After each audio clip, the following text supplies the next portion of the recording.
భస్మధారణలోని అంతరార్థం.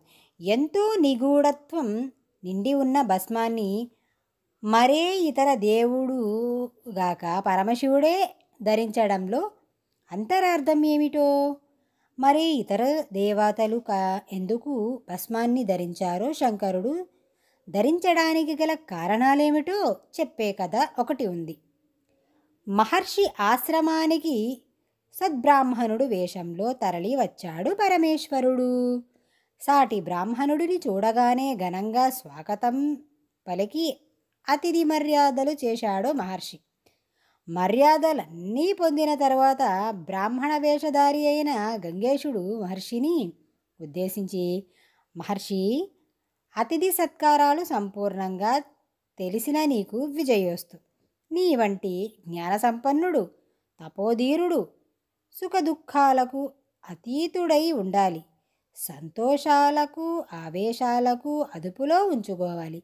కానీ నువ్వు ఏ విషయాన్నో పదే పదే స్మరించుకుంటూ మహాసంబరపడుతున్నావు. నీ అంతటా మిత తపోధీరుడు సైతం మాయ చేసి ఎంతగా సంతోషపెట్టి తబ్బి ఉబ్బి చేస్తున్న సంగతి ఏమిటో నేను తెలుసుకోవచ్చునా అని అడిగాడు శంకరుడు.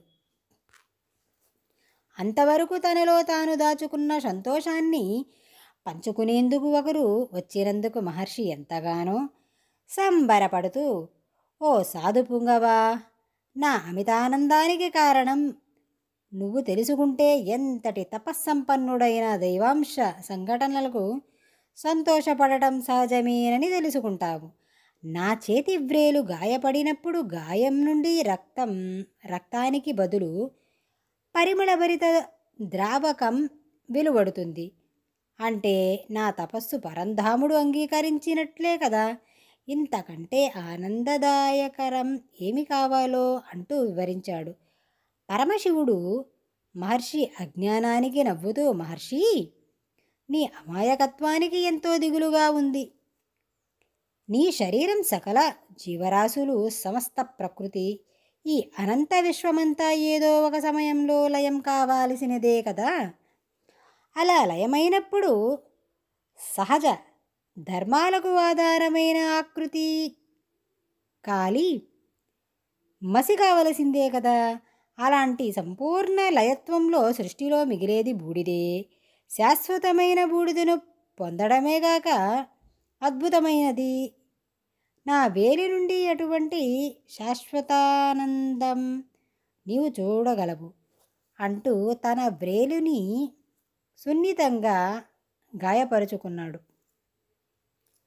ఆ వెంటనే స్వామి వేలు నుండి బూడిద రాలసాగింది. వచ్చినది ఈశ్వరుడిని గ్రహించి, స్వామి, ఈ